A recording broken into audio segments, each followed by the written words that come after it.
to share my screen somehow. I'm not so familiar with Teams. Let's see, entire screen, share. Okay. So can you all see my screen? Yeah, that's showing. Yeah. Full screen mode. Okay. Let's see. Okay. So I will introduce myself. I'm a postdoc researcher in Lukas Neumeier group in Vienna, and we focus on like quantum foundation and nanophysics, quantum information, and so on. Also with the long-term goal of studying gravity. I will briefly talk about that in a bit. So first of all, thank you a lot for this invitation. How that more or less happened was that I watched a YouTube podcast where Carl got interviewed about the free energy principle, and I got quite fascinated by it, and asked myself the question: so okay, if living systems need a generative model in order to predict their future sensory input. So where is this generative model stored? Like in which kind of physical degrees of freedom? And how does nature or basically create sort of a live representation of the environment or a simulation of the environment? And how is this physically implemented? And I had a couple of ideas. So I just wrote an email to Carl and asking him if he minds if I talk to one of his group members. But instead I was then invited to give this talk. And since this is apparently the way how to talk to group members, I'm giving this talk right now. And so first off, like a disclaimer, this is not a well-developed theory. This is more like an intuition. You know, like I will throw some ideas at you, and I hope that you will tell me in the end why this is all wrong. And or if you know why this is wrong, I would appreciate it for sure. And I'm not from the field. No, I'm not. I have very limited knowledge about biology. I hardly know how a cell, what you can find in a biological cell, and I have no idea if the ideas I present today are boring, or if they are old, or if they are debunked, or if they are, or how speculative they are. So let's see. Okay, so shortly, what do we do here and how is the connection? So what do we do here in Vienna is the long-term goal really is to entangle two massive objects via gravity. I have no idea if there's any quantum physics background in this audience. I would just assume there's almost none. And I won't talk about quantum physics a lot, no, so don't worry. But the long-term goal is to falsify general relativity, which is kind of an ambitious goal. It might take another 20 years, but that's the goal. And so what do we need to do that? The first step would be to cool like a massive object to its quantum ground state. And the quantum ground state is just the lowest possible energy an object can have. And so this we already achieved, not with objects which are sufficiently heavy to do the gravity experiment, but with very heavy objects. Like they have roughly like 1 billion atomic mass units, which is quite impressive. And so how do we more or less do that? Now there are several ways of doing that. One of the ways we do that is by minimizing its entropy by measurements. And we measure the position of the particle, and we get like information about momentum as well. And that so basically we know the state of the particle, which reduces its informational entropy, and then we reduce its energy with feedback, which is a kind of to kind of achieve a sort of homeostasis. No, like we try to prepare the particle in the same state for each experimental run. But the reduction of entropy is done by measurements. And this is very like what does that have to do with biology? like roughly speaking, you can say, well, also biology, also a cell or living systems measures its environment or itself in order to reduce informational entropy, to know what's wrong, and then does some feedback to achieve homeostasis. And the cool thing is now that we have quite a powerful formalism to describe something like that, which is connecting physics with information. And that formalism also allows for quantum effects. We don't need to implement the quantum effects, like you can describe classical physics as well with that, but it at least has the possibility for it, which might be useful in the future if a cell is really harvesting also quantum effects, which where I have no idea where the consensus right now is. And so if you have any questions during the talk, you can also interrupt me and ask, because sometimes I'm not so familiar with like the background of the audience, and maybe there are concepts which I should explain a bit more deeply. Okay, so how can we look at that? Like I will first start by just spend a couple of minutes to show you how powerful this formalism is we are using. Maybe you already know it. If so, let me know. And then I will transition to the more of the deep idea how this generative model really could be represented in nature and in physics. So we could see like a biological system as an open quantum system. It does not need to be quantum, but it's sort of like an open system. Now we have here we have. Do you also see my mouse? I'm not sure if you see the mouse. Yeah, we can see it. Yes. Okay, yeah. Cool. So so we have this hidden states here, which is described by this density operator, and I will shortly explain what this density operator is. But so we want to learn something about these hidden states, and we have an observer. And this observer now, in our context, would be just us. Like we are measuring the hidden states with some detectors. Usually, it's like a photon detector, or where we can measure the phase of the photons, or the amplitude of the photons. So, and we get some information about the hidden states. But we don't get all the information which are there. There's also information which just gets lost. And I assume in biological systems, it's most of the information just gets lost. Like most of the information is not available to us. And then we can use that information we gain in order to do some feedback on the hidden states to steer them into some wished state, like, for example, the ground state, quantum ground state. Okay, so what is this density operator thing? Now, this is a really powerful object because it contains all the information about this hidden system, which is currently available to an external observer. Now, important to understand is that this density operator is observer dependent. It incorporates basically the knowledge you have about the system, as well like the classical knowledge, like what the state of ignorance, basically, like what do you know about it, but also the quantum knowledge. Like it also incorporates if it's in principle not possible to know it.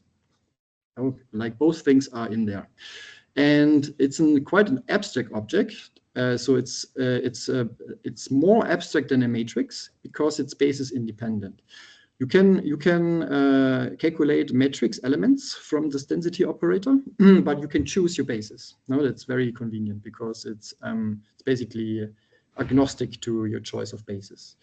And it has this complete statistical description of your system. And as I said, you can take these quantum effects into account. And I'm not sure how the consensus right now is on photosynthesis. I think like 5 years ago or so, I remember that some people figured out that there might be some coherent transport happening, which can only be explained by quantum coherence. I don't know how the development has been there, but in generally, I think it might be useful to be able to take these effects into account at least. And then, you can basically calculate then also like the expectation values of hidden variables. if we want them, and not only like the first order expectation values, but all of the orders and of all of the moments, and also correlations between hidden correlations between variables and so on. So we can really like also reveal the whole statistical structure. And we can do spectral analysis on that thing, and which reveals entropy, purity, and so on, and also like what happens to it if we measure, because measurement also can have effects, for sure in the quantum regime. We can easily like also define entropy. This is like an informational entropy, and the von Neumann entropy is just a quantum analogon to the Shannon entropy, which we can calculate by diagonalizing this density operator. Or like the spectral analysis basically is the equivalent of a matrix diagonalization. It's just like using operators instead of matrices. Okay, and now it becomes a bit like, this is like the most intimidating slide I think I show you. It's the next one. I would just go very briefly about like how powerful this formalism might be, and then becomes a bit less technical.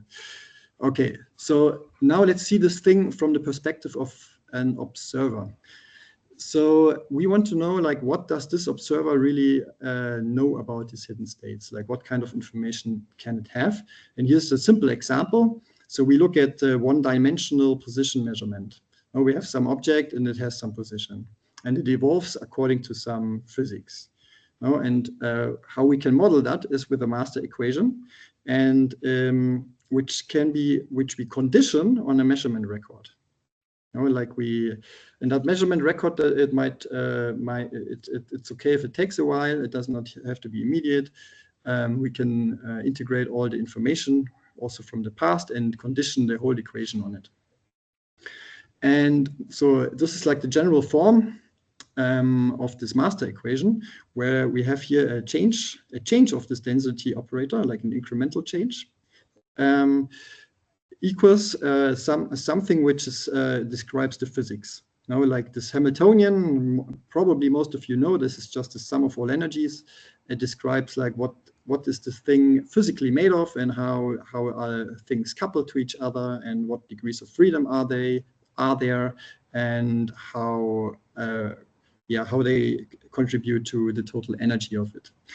And so this thing is just this is called a commutator. It calculates that the h times the rho minus the rho times the h, and because these things are operators with the head on it, they don't commute, and that gives us the physics dynamics of that thing. And you can already see that this is a quite interesting formulation of everything, because it sort of connects really the informational perspective with the physics perspective. So then we have this is basically incorporates the effect of decoherence, so or the disturbance by information loss. Now, because our hidden states that are coupled to other hidden states we have even less access to. And so there's energy and information lost. And this quantity basically tells us how much energy and information is lost in total, including to our measurement device or to our observer. It's called localization rate, which is a bit might be a bit misleading. This is coming from like a quantum perspective, which I won't go into now. But the main thing is that this term, like this kind of coupling to like even more hidden states, which we don't really, where we've even less access to, this increases the entropy about the hidden states we care about.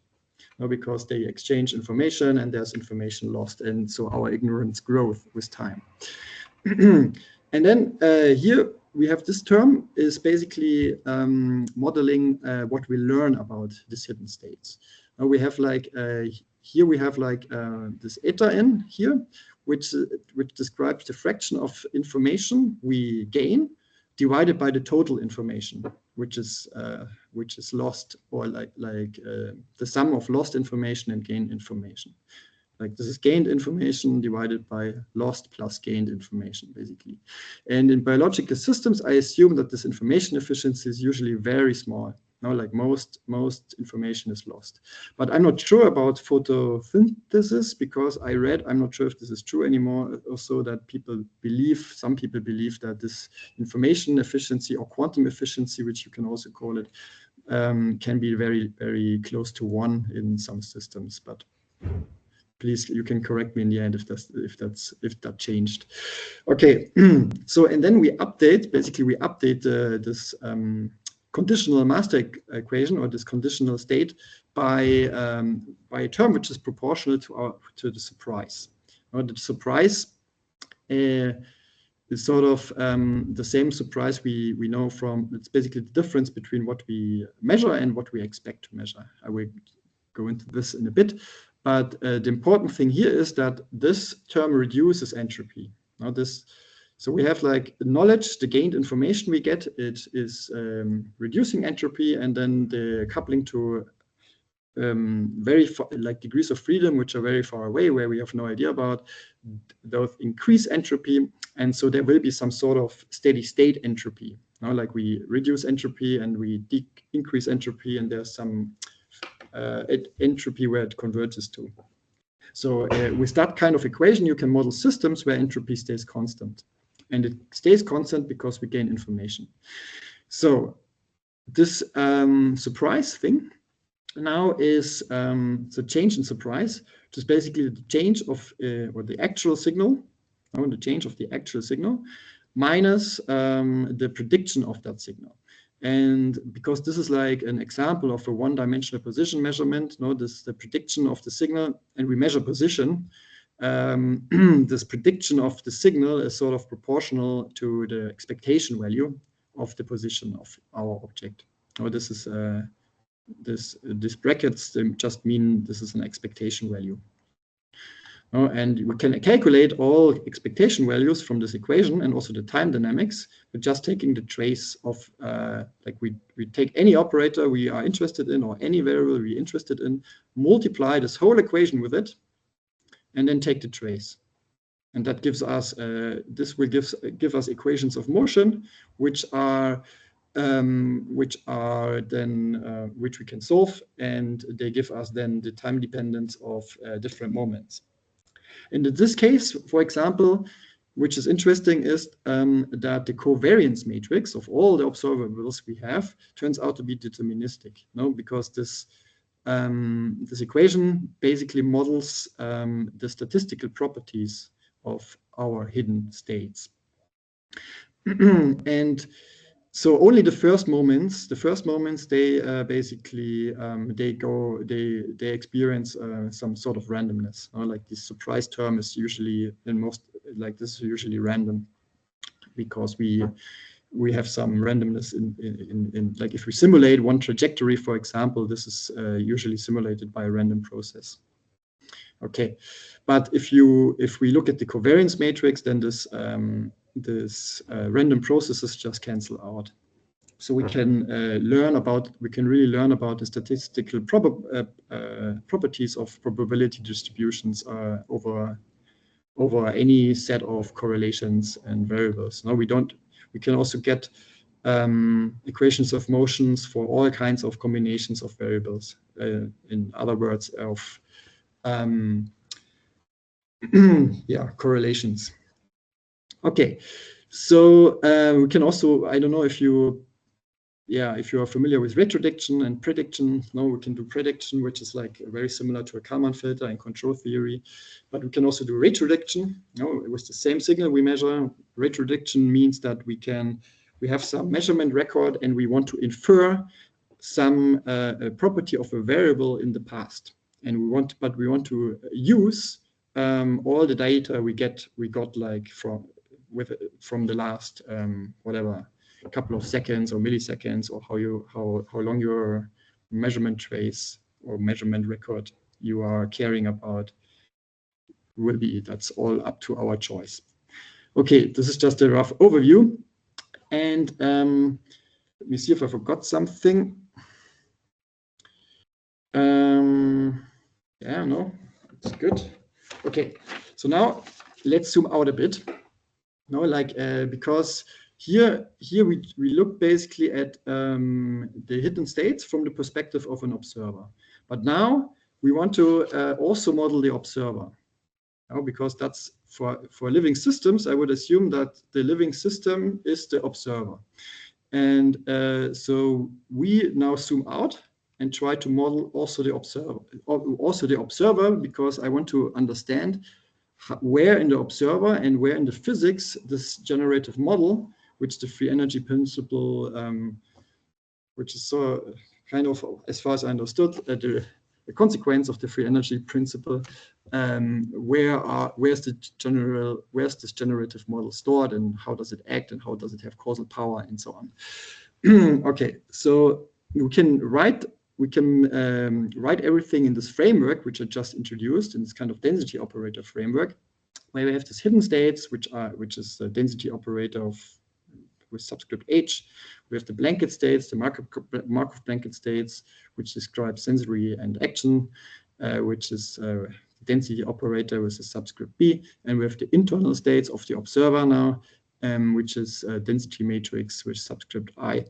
And as far as I understood now is that like if there is a Markov blanket, then we can derive the statistical independence, or basically this is what a Markov blanket is. Now it's the definition of it, that we have this conditionally independent states. No, like so basically, if I know the blanket states, or I condition everything on the blanket states, then this density matrix is factorized. So this is one way of writing that down, but there are many other ways to represent this, the existence of a Markov blanket. Okay. Okay. So this is how I understood the free energy principle, or one of the consequences is, please correct me if this is wrong, or if this is not taking it justice. So how I understood it is that the internal states somehow model this hidden states in order to predict the sensory and cause action states. So they also need causal power in some sense. And they do it in a way that surprise, which I explained earlier, is minimized. Okay, so so in this framework, what I would say is then here is this density operator I. We could in this framework we could define it as the generative model. And what would that mean? So that would mean it needs to incorporate somehow, or it needs to incorporate the statistical properties of the sensory states or of the blanket states. So how you could write that down is that you take some observable B, or a combination of observables, can be anything, and we calculate it, we trace it over this over the internal states. And because that's all we have access to from the perspective of an observer or a living system, and we want to predict, we want to sort of be able to approximate the expectation value for the blanket observables. Now we want to understand the statistical properties of the blanket states. And if this is not the same, or if there's a difference between those two, then that's what it's causing us the surprise. And then we change. The idea is then to change these internal states such that the surprise is minimized. So this is the predicted thing, and this is the actual thing. And this is just another way of writing like this. This is the same thing as an expectation value, and it doesn't have to be like just the first moment. It can be the variance or the whole covariance matrix, or even higher order. It can be higher arbitrary order. Now, in other words, basically, if this is the generative model, what I understand is that it needs to encode the statistical structure of the blanket states. No, because that's all we can access. We cannot access the hidden states somehow. We can only see the blanket states, and then we infer from that properties of the hidden states. So I think this is. I hope this is probably somehow understandable, or maybe it's even boring. I don't know, but but let's see, like, in other words, like if we now ask then, okay, what if we have this internal model maybe, or this internal states, or a generative model, but we want to, in order to really simulate the environment, to know what's going on in real time, we need to condition it on some on the actual, like the blanket states right now, to the sensory input. For example, we have a measurement record, or we measure stuff right now, but we have this internal states, and this internal states, they contain a memory of the past, a compressed version of the memory. And this somehow gets activated or comes alive by conditioning it on the measurement record, and it somehow creates a real-time representation of these hidden states, which might be very different than the hidden states themselves, but this representation also incorporates the statistical structure. Now it's sort of, so there is some mapping to it, but it can be a completely different thing. And okay, so yeah.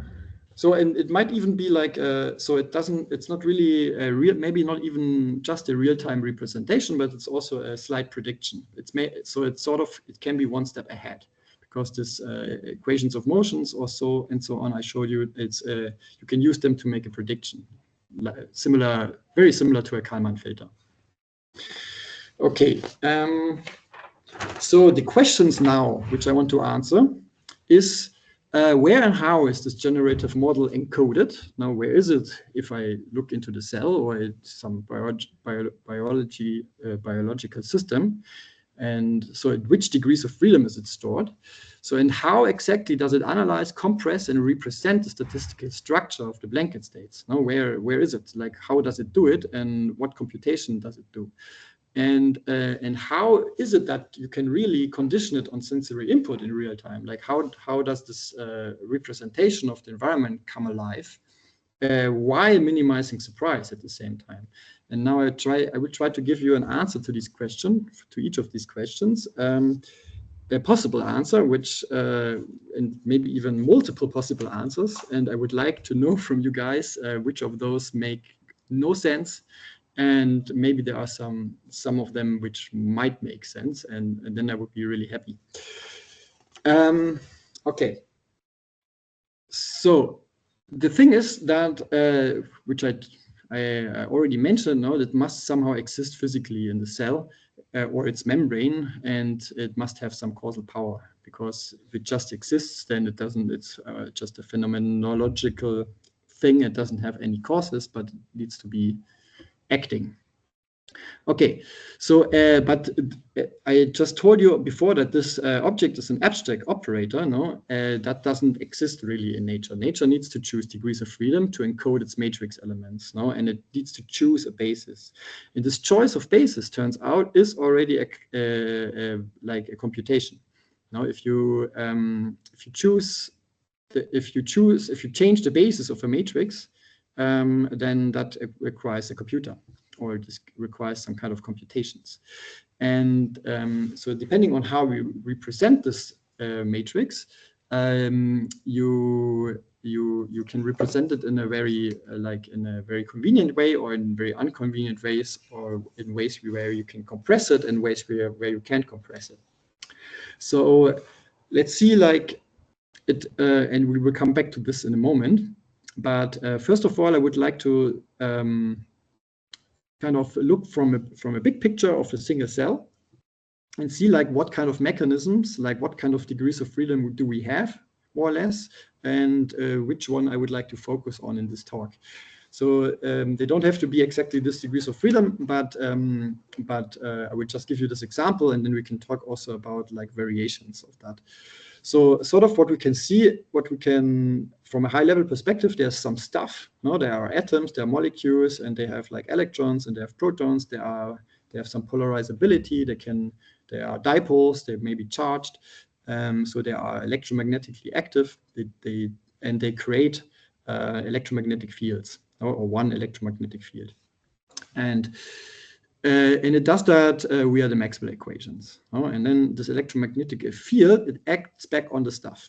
So we are the Lorentz force, no? Like because charged objects or dipoles and so on, they just move because of the electromagnetic field. And so this creates a feedback loop. And of course, we also have energy dissipation, which is important for self-organization. And so, also we have, of course, other kinds of physics going on in the cell. No, we have fluid dynamics, diffusion, we have some kind of transport equations, we have chemistry and so on.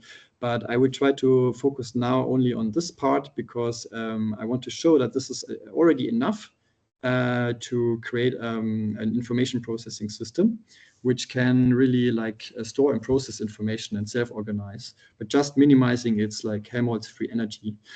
Yeah, which it does anyway, no, naturally. So let's see how that might work. So this is a powerful computer from a certain perspective. No, it's not Turing complete. You cannot like run any program on it, but you can do a lot of powerful, like a lot of convenient things with that. Here are some examples what you can do with just Maxwell's equations, basically, and these combinations allows then also for more stuff we will get into a bit later. So here you can do, for example, Fourier transforms. No, this is just a propagation of electromagnetic fields through a medium or through lenses, and doing this Fourier transforms via interference. Like interference is one of the main computational things what that stuff does. And one of them is also like you can solve path integrals with that. Now you can we can write the Maxwell's equations in a path integral form. We cannot solve all path integrals, but a large class of them. And what I mean with we solve, it means like physics does it. We can, instead of programming a computer, a digital computer to, for example, solve a path integral, which is computationally really hard to do. Like for complicated path integrals, our computers are really bad at that. But nature can do it on the fly and in real time if we just set up the experiment. We create the boundary conditions and then let the Maxwell equation solve this for us. And then we measure the result. Okay. So what we can also do is integration and averaging, which is just sort of like a free propagation through a medium, and we can do, like, for example, we have a mean response from steady states in time and also in space, which is resembling an averaging, which can be, for example, used for coarse graining. Now we can do convolutions, which is a similar thing, correlations, matrix multiplications, matrix diagonalization. Optimization is just done by lowering, like looking for the lowest energy state. Also spectrograph analysis is possible with such a system where we set up connections between different nodes and then diagonalize the matrix and see like what are the statistical or like the connections between, or it reveals basically the fundamental structure of a graph. And we can also do Boltzmann machines, which the last point I will go into maybe at the very end of the talk for 1 or 2 minutes. Right now, I want to focus on the matrix diagonalization, because it turns out that if you can do matrix diagonalization, you can in principle implement an algorithm in physics which can compress, store, and do surprise minimization all at the same time, just driven by energy minimization. And how would that work? So how that works is roughly like that. No, I don't know if how the physics background is in the audience, but you can write down the Maxwell's equations as an eigenvalue equation, no, as an eigen system, as an eigenvalue problem, no, and this is how that would look like. And so this we have this is the electric field vector. This is now just the electric field. We can do the same for the magnetic field. but I assume that the electric field is the one which has the most causal power in biology because it's way stronger usually. So these are basically the eigenmodes. Now the eigenvectors of this equation. Now we have here an operator or a matrix, now times some eigenmode equals the eigenvalue times the eigenmode. This is an eigenvalue equation. And then you have these eigenmodes. They have a shape, a 3D shape, and they have resonance frequencies, which are basically these eigenvalues. And then you have the boundary conditions. And the boundary conditions are incorporated in this epsilon of x, which is the permittivity, electrical permittivity, which describes like how all the stuff is distributed. Where is the stuff, and what kind of properties does the stuff have? Like what's the polarizability, what's the dipole moments, and so on, or the charges or whatever. And this mu is doing the same for the magnetic. For the magnetic properties, it's called the permeability. Probably most of you guys know this. So this thing, let me see.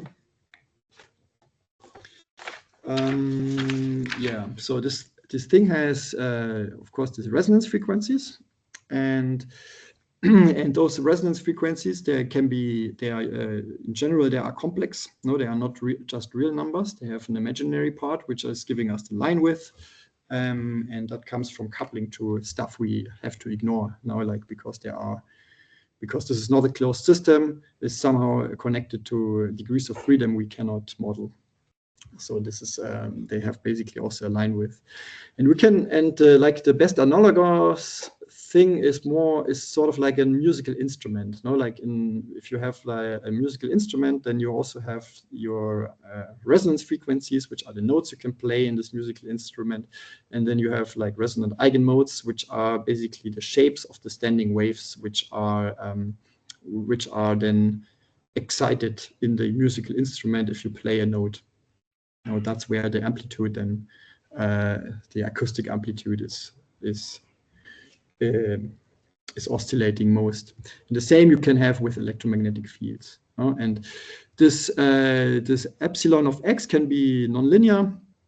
It doesn't have to be, but it could in principle. But for information processing, I think it's like it doesn't have to be. But if it's linear, you can most likely just model second order correlations, and for higher order correlations you would most likely need higher nonlinear stuff. But like in biology, I'm not sure if there's nonlinear coupling. Probably yes. Okay, so the electromagnetic field or the electric field has causal power, which is nice because it can move stuff around.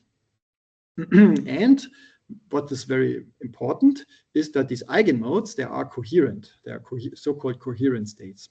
And what does that mean is that they have some properties which are very important or very useful for information processing. Now, if the first thing is that they have minimal uncertainty. Now they have a phase uncertainty, they have an amplitude uncertainty, and this is like fundamentally bounded by the Heisenberg principle. But in these coherent states, they really minimize that. So that in this way you can like have your information encoded with a certain resolution, and this resolution is basically maximized for coherent states.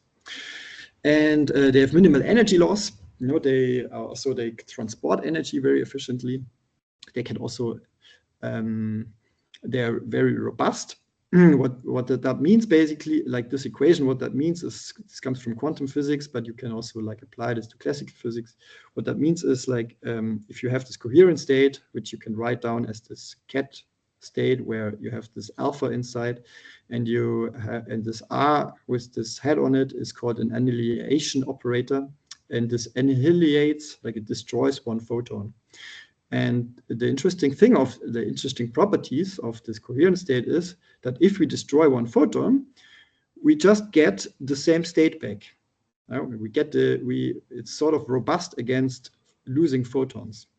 Now we get we get an eigenvalue, which is the amplitude, or it's a complex amplitude. It also contains the phase of the coherent state, and we just get the same state back, which might be also useful in biological systems because it's basically just they're quite resilient against disturbances from the environment. And of course, they transport energy quite efficiently because they are coherent, and so they have fixed phase relationship, and so they can act in concert. Okay. Now, how do I believe this could be implemented? So we have here, like how, yeah, exactly. So how does, for example, what happens in one cycle of feedback? Now we have here some sensory input. Now and the sensory input, for example, it might also like excite the stuff, but this is just one example how this could work. It excites the eigenmodes. For example, there's coming some electromagnetic signal and has some frequency, and if it's resonant or close near resonant, some of these resonance frequency, it will excite them. So it will dump energy into this eigenmodes. No? And so these electromagnetic fields get excited. Now this electromagnetic field now acts on the stuff. So the stuff moves around because it's excited, it exerts some electric field. So this epsilon of x, which incorporates the boundary conditions, changes. And then the boundary conditions here in these equations change. So the eigenmodes change. Now they get different solution. And so all the information we now get from the sensory input now is memorized and stored in a change of the configuration of the stuff, and then also integrated into a new distribution of distribution of eigenmodes and like spectral distribution of resonance frequencies, which is just slightly changed. And so yeah, what maybe I forgot to say is also that these resonant eigenmodes, they can basically represent everything. They are like this coherent states they form in quantum physics. You say it's and also classically you would say they form an over-complete basis. And that means there's nothing you cannot represent with it. No information. You can represent all the information basically. So and this is important because it might be, for example, that the sensory input, if it's off resonant, if it's not really, which is not really resonant with one of these eigenmodes, then it excites the stuff a bit less. But now it's a coupled system. The sensory input now is coupled to this whole system.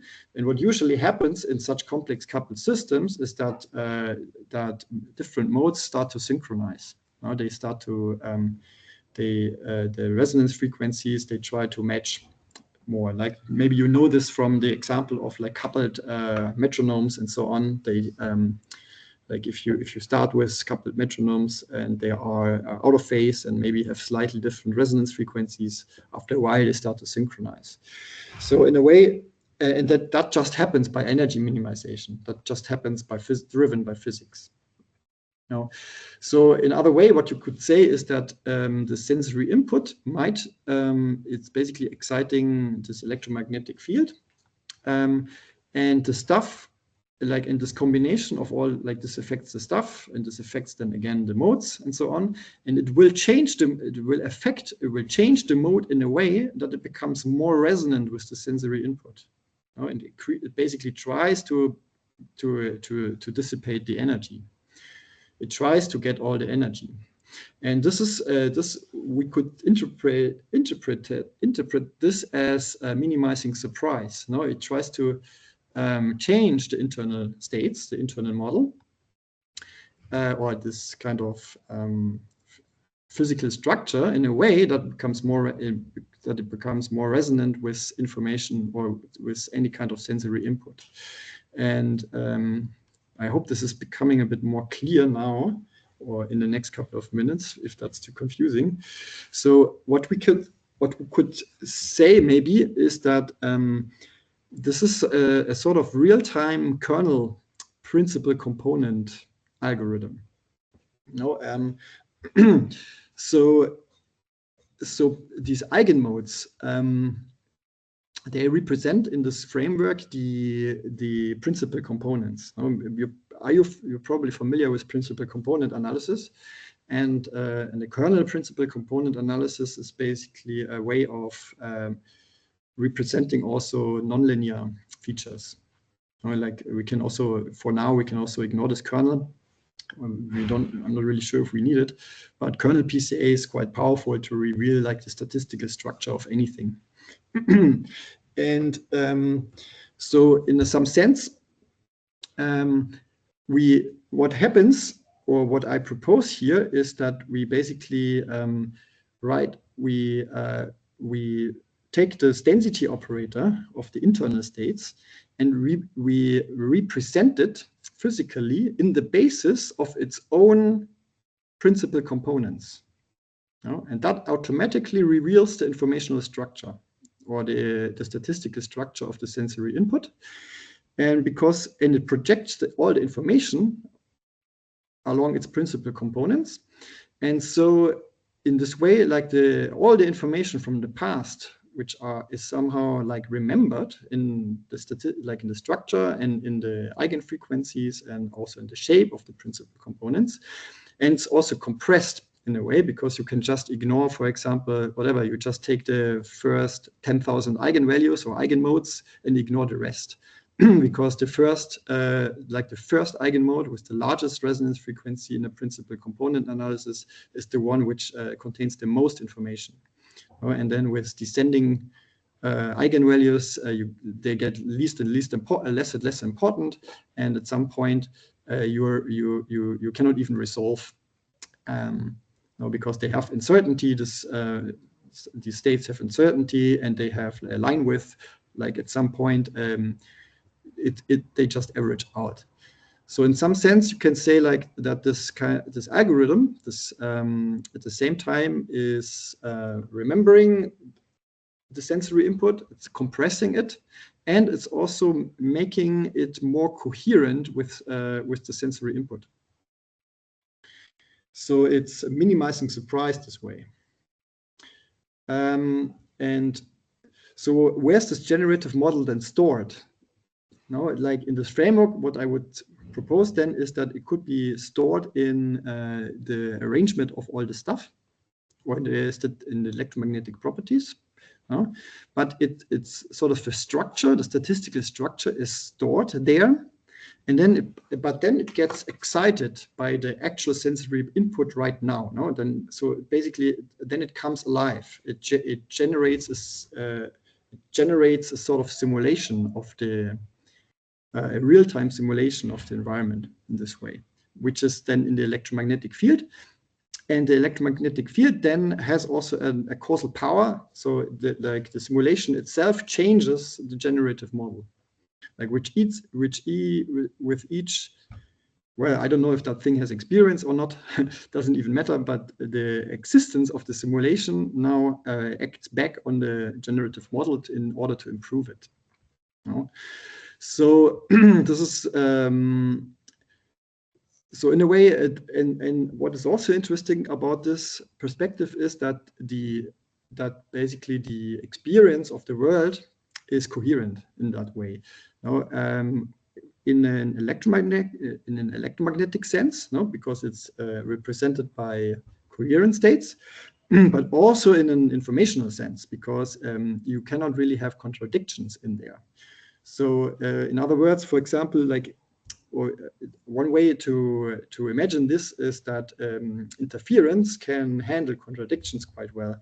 For example, you can have like if you have like two contradicting informations, then you could represent them as different electric field vectors and sum them.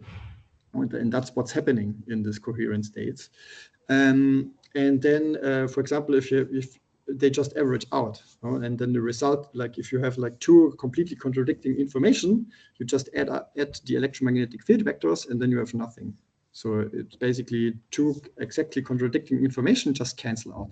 And so it's not really possible for an electromagnetic field to have like incoherent or contradicting information. So yeah, so in a sense, this is what I already explained. No, it self-organizes to increase the resonance with sensory input by synchronizing, and in that sense, it's minimizing surprise this way.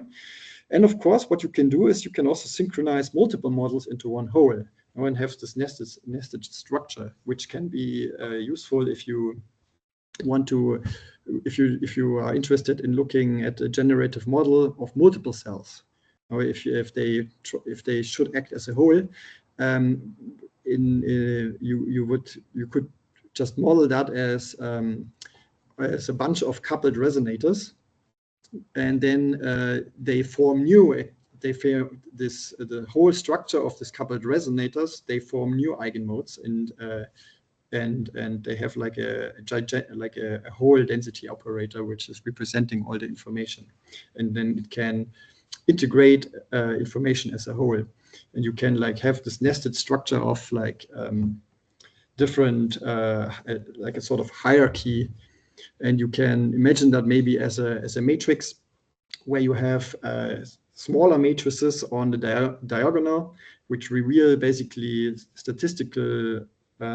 statistical structure of the subsystems, but also of the larger system in one go. And yeah, so did I forget here something? Yeah, maybe one word about what I wrote here, the gestalts. So one way, like, I'm not sure if you are familiar with Gestalt theory, which is, I think it's a psychological concept coming from perceptions and so on. But the whole idea is more that these eigenmodes, they represent, if they are in this framework, principal components of a lot of data. And those principal components, they collect information, they represent information which belong together. Like they are combining information into one thing. And that reduces complexity a lot, because now you can have like sort of you group all the information into one thing which belongs together. Similarly, like how our brain or how our own experience works. If we, for example, we represent our word in our word simulation, we represent stuff by this kind of information units, which are comprised of which are made up from a lot of different kinds of information, but there are something else than the sum of their informations. Like they are not even more than that, but there is something completely different. One example would be a chair or so, like, it combines information with like the color, with form, which like with shape, with a position in space, maybe with a smell and so on, into one coherent whole. And we represent our experience is represented by this kind of information whole, because it reduces complexity and we can reduce our problem search space. And if we are able to represent all kind of problems or with a space which is lower, which has less complexity, it's computationally a big advantage. And then we can basically diagonalize or on like higher levels. I hope this is not too confusing. Okay.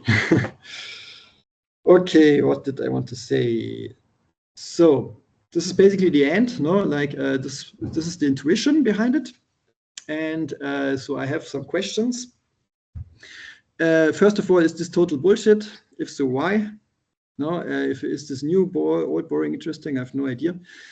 So is it also a question is it worth the effort to maybe do some calculations, to do some predictions we can falsify? And the main idea here is sort of that this is a physics-driven kernel principal component analysis machine by using the electromagnetic field coherence. Like the coherent, the eigenmodes, they have all the properties these principal components also have. They are orthogonal, and you can represent the most important features of a system with it.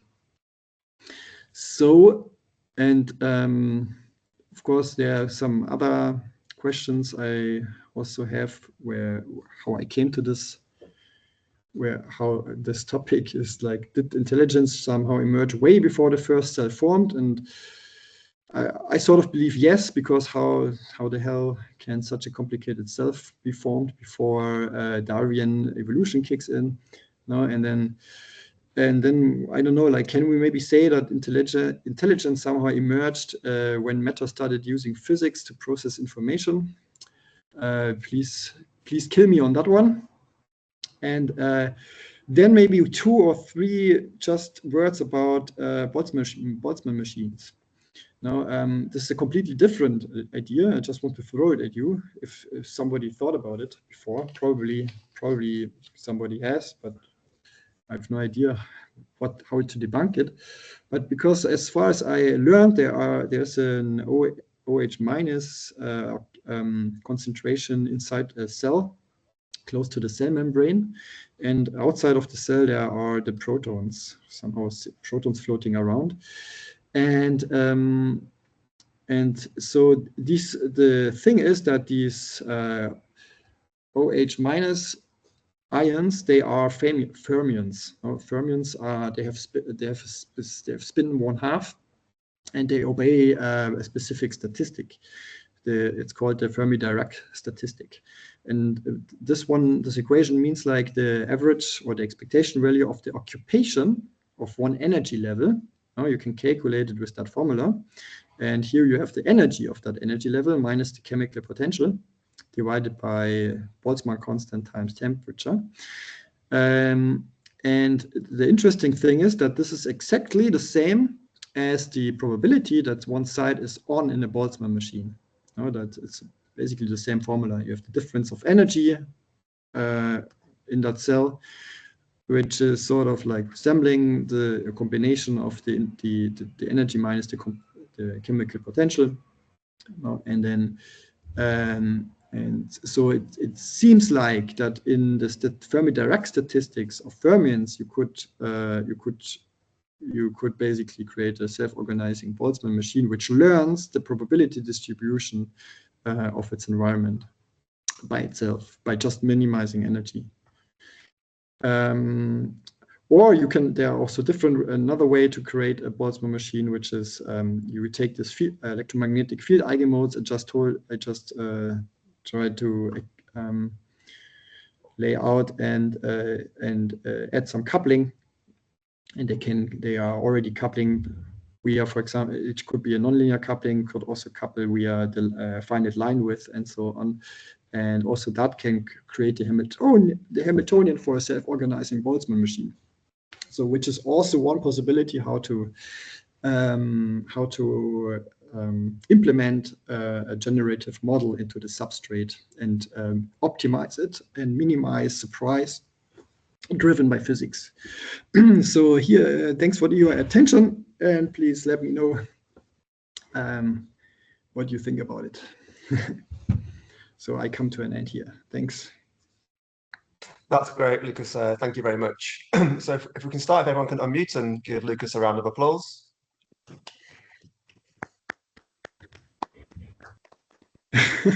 So I'll start by saying from my perspective, that was very new and very interesting. So I'm very interested to hear the discussion now. So do we have any questions from anyone who's online?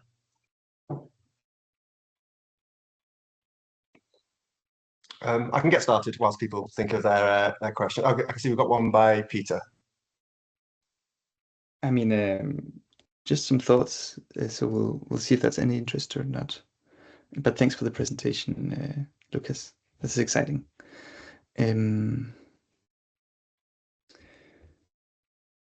Yes. Okay. So three sub points, and we'll see if any of them are interesting to you. One is that this certainly is interesting, and so I'm a cognitive modeler, which means I focus on the behavior and less on, let's say, the mechanism that creates it. So I would be at the computational level from a Marian perspective, and so I find it very exciting to work on some principal relations between that level, let's say the belief updating, and then the physics that underwrite it. So I just wanted to, from my perspective at least, explicitly encourage this line of research, and it's nice to see it here. So I don't think it's a bullshit. That's maybe what I'm trying to say. So I had one thought on the intelligence question, and maybe it's mostly that the answer to this question depends a lot on what one means with intelligence. Often I see it defined as something like being able to solve problems based on information available to a system. And so it's a very behavioral definition. But at least from that definition, the answer is certainly yes to your question. So I think from a free energy principle or active inference perspective, as soon as you maintain a border and you have to act in order to maintain it, you're engaged in problem solving. Mm-hmm. And if you do manage to keep in existence, you're to some degree successful in this problem solving, and you're then to some degree intelligent. But again, like I said, this is very much in a behavioral perspective. So if one had a definition of intelligence that was on the way internal states come together to make this behavior come about, that might be a different response. And the main point is that as I at least understand it, your focus is at this level as well. So yeah, this is one point. The other was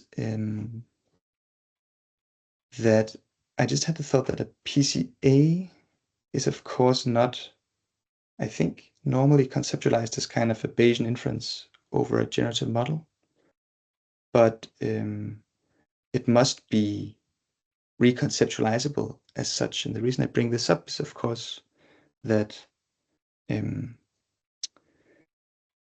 wondering, and this is the main larger question, apart from the intelligence part, to which degree the things you show here could underwrite something like active inference proper. So meaning Bayesian inference based on the observations over a generative model of the environment, and selecting actions that are expected to lead to low free energy in the future. And I expect that if you can do PCA, you can at least probably do something akin to Bayesian inference over some types of generative models. And of course, if you could create a Boltzmann machine, that also, without knowing much about Boltzmann machines myself, work lives in this regard. So this is my primary question, I think. Do you think, so you were showing these things, it's not Turing complete, but it can do a lot of stuff. The Maxwell equation-based computer, could it do full active inference, do you think? And maybe just opening that up to the discussion here.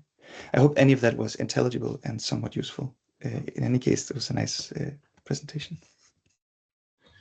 Yeah, thank you very much. Yeah, for your comments and also for telling me this is not total bullshit, which is also fine. Then it's even more interesting to proceed here. So yeah, I've thought about it a bit, about the like how to implement like active inference, but I stopped thinking about it because I thought like, okay, first I want to figure out if this makes any sense at all, and then keep thinking ahead. So I don't really have a good response to that question.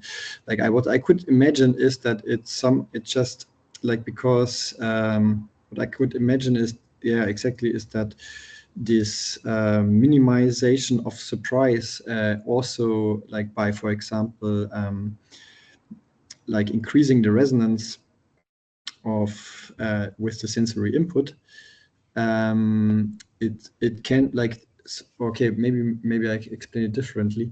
Like if it's like, for example, if the sensory input is resonant with the generative model, the energy from the sensory input gets dissipated very easily, or like because it's resonant and because they are coherent states, they just take the energy and dissipate it, so it's gone, more or less.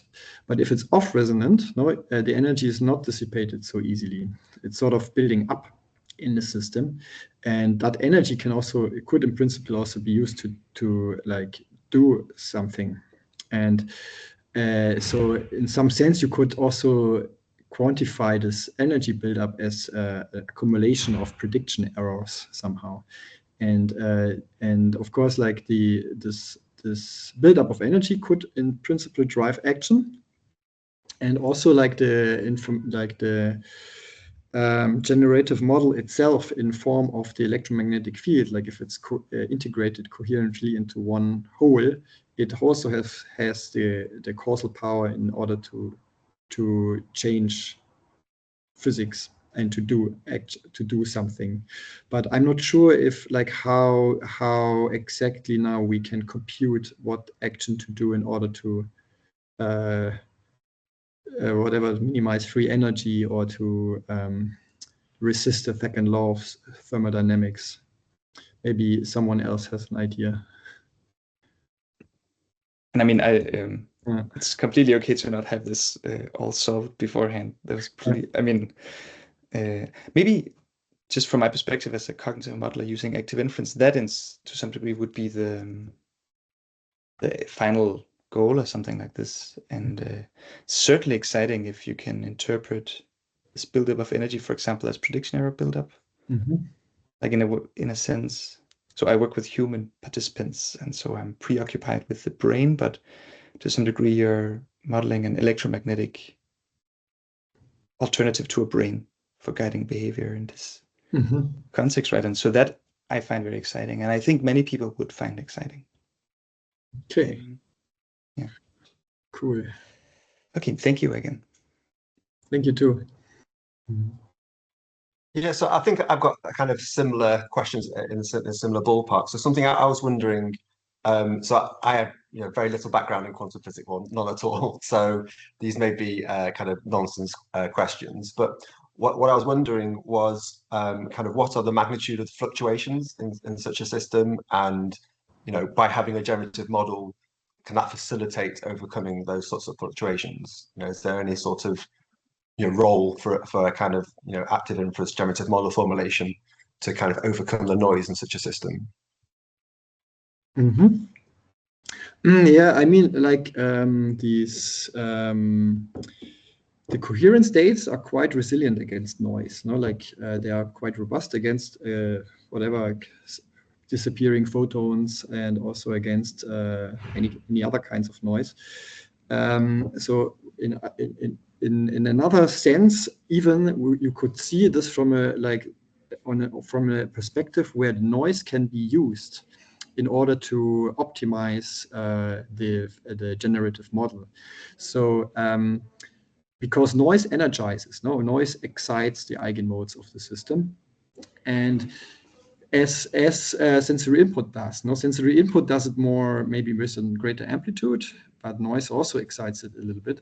And so in that sense, like, the noise also like pumps some energy into the system, which it can use to improve its internal model by like because it gets energy in order to move stuff around. And so this noise can be used to as an energy source for self-organization. And so for the human brain, that would be maybe something like dreaming. Like the generative model would be activated. It's just like there's some noise exciting the eigenmodes, and then there's coming some experience with it, and that experience then also like acts back, like makes the whole model, or the whole generative model, more coherent, and maybe overcomes even some energy hills in the free energy landscape. It's sort of like like an annealing process, simulated annealing machine, which is driven by temperature and noise. Does it make sense what I say? That does, yes. I was like, yeah, that does exactly, yeah. So like kind of a related question I have then. Yeah. Again, I'll probably caveat every question I have with this. Like, I'm not sure if it makes sense in this Mm-hmm. context. But then in the systems that you're interested in, Mm-hmm. like what is the kind of temporal and spatial horizons these kind of processes might, kind of prolong over, such that if you're trying to optimize, what's the kind of time span you might want to optimize over within the scale of that system? Yeah, that's a good question. I don't actually know that. Like I could imagine that the timescales are very short. Like you can because it almost needs no time in order to build up electromagnetic fields. But that depends a bit on how actually how these eigenmodes are composed of. Like I'm talking here about like mainly coherent electromagnetic field modes. But it could be that in reality, in a cell, for example, like acoustic vibrations also play a role. And those eigenmodes, they are composed of like a combination of acoustic modes and electromagnetic field modes. And of course, the acoustic modes, they operate on a very different time scale. They're usually much slower than the electromagnetic modes. But still they can couple and they can combine into own modes. And this is, for example, something which we call polaritons, or they're like quasi-particles made of like vibration, like phonons, you call them, and photons. And so you could principle also look at combinations of acoustic vibrations and Maxwell's equations and so on, and that affects the timescales. So this is something I have no idea about what's happening actually in cells and what timescales are relevant, and that would certainly help. Like this information would certainly help in order to narrow down what kind of process is actually going on there and what kind of modes form, if there are modes forming. Yeah. Well, I mean, I've once come across this coherence transport in a process, and that's my main interest is it's kind of like in metabolism. And so we have the electron transport chain in a mitochondria. So that's the process that's used to kind of drive proton pumps to add phosphorus molecules to ATP molecules, and that's kind of like our main energy molecules in biological systems. So that electron transport chain, I've read papers many years ago talking about this coherence transport as a means for electrons to kind of find the optimal path to help drive that process efficiently. Yeah. So there might be something worthwhile looking in, and it kind of that relates to perhaps your question there on did this intelligence emerge before the first cells formed? So that reminded me of some work done by Nick Lane. So he works very much on this kind of mitochondrial kind of energy metabolism in living systems, and I know in one of his books he talked about these hydrothermal pumps on the ocean floor, like in the kind of very early on in the pre-living systems. And they found at those hydrothermal pumps that we're getting kind of the early resemblance of a proton pump there. So you're having these gradients between the concentrations of ions at that level. And they were kind of creating these boundaries. And there you're getting kind of similar things to the kind of proton pump that we now obviously see much more sophisticated in a cell. So it would suggest there that the intelligence is preceding the cell in that case. Cool. That's interesting. Okay. Yeah, thank you. Yeah, I might like it. It might be that I can't answer most of your questions because it's that's not. Yeah, I think that's part and parcel of it being exciting, right? If you're in a very novel area. Yeah. And just one last point as well. Are you familiar at all with the work of Michael Levin? I watched a couple of YouTube videos. And podcasts, but I didn't read any papers. Yeah, so I think obviously because you're in this realm of bioelectrics, and when I was trying to think like where would there be applications here, I think his work would kind of speak very nicely to what you're trying to formulate here. I saw that too. Like he thinks a lot about this the active role of the electric field. Exactly. Yeah. I think as far as I understood, he focuses on the electric field in the membrane, in the cell membrane, but I'm not really sure if this yeah, it might be that that's all there is, which is somehow active and can process information. Maybe this is already enough, but yeah, it would be exciting to maybe also hear his comment to that. Yeah. Mm-hmm. That's great. So do we have any other questions? No. So, here we have one by Alex. Yeah, hi, thank you. It's more of just a comment. It's more of a, I think it's obvious at this point that no one thinks it's bullshit, but it's like really not bullshit. It's like the opposite pole to bullshit. Really amazing stuff. Thank you. And yeah, I think, yeah, maybe I'll have other comments later, but I really appreciate this work. Yeah, thank you. Thank you very much for your kind words. Appreciate it. All right, I can see Robert, you've got a hand raised. Hi, can you hear me? Yeah. Yeah.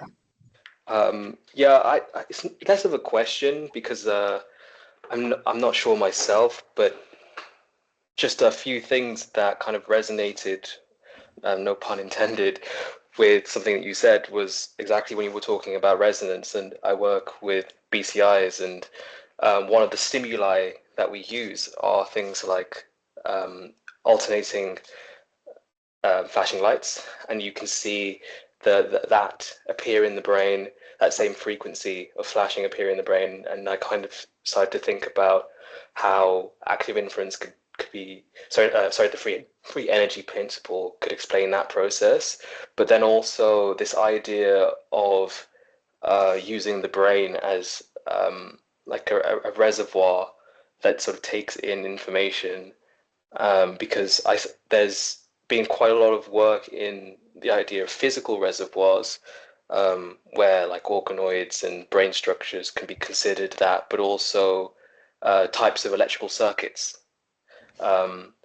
So like I said, this isn't really a question, but I can definitely see a way of combining this with reservoir computing, or just the idea of physical reservoirs as things that create these generative models. I'm not sure if you've kind of seen anything on this. Okay, it sounds interesting, and I have no insights into that. Mm-hmm. I will check out reservoir computing. Yeah, it's really, really amazing thoughts I'm having now. Thank you. Thanks. Any more comments or suggestions?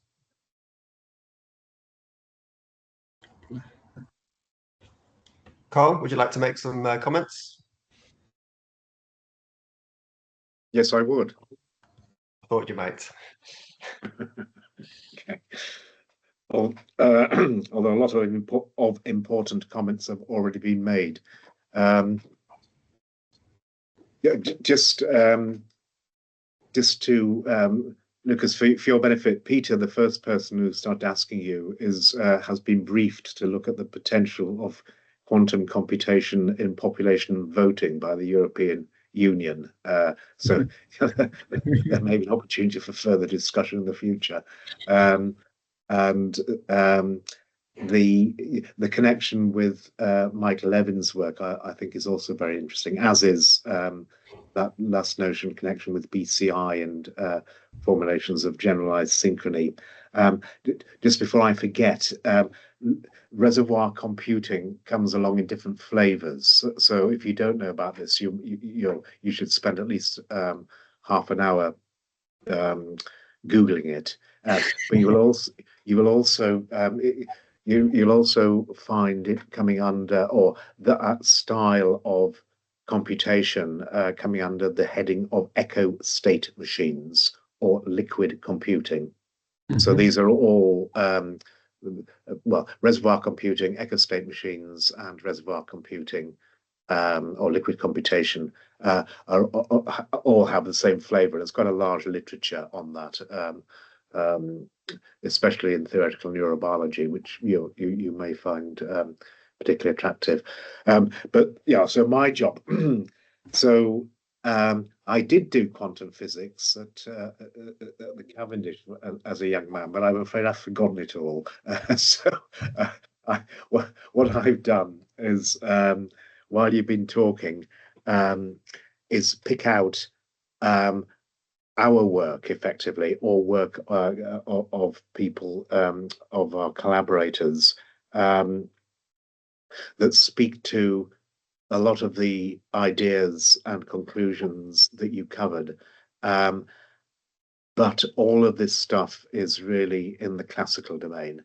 And I say that because I think, in terms of what you should do with your non-bullshit machinations, is to, I think, first of all, well, certainly write one paper, if not a little literature, reformulating the free energy principle in its classical, in its various classical guises, and I'll just mention what they are, in terms of your quantum treatment. I think that would be a really useful thing.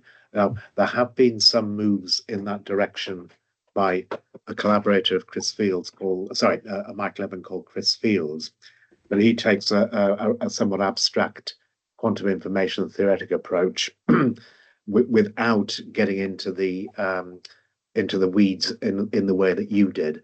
And I think it would be really useful if you could write a purely theoretical paper, possibly as a review, something for, say, Physics of Light reviews, just taking us, or the reader, through the quantum formulation of all these fundamental aspects of self-organization in open systems or non-equilibrium systems, and then pointing out or joining the dots with the equivalent classical formulations.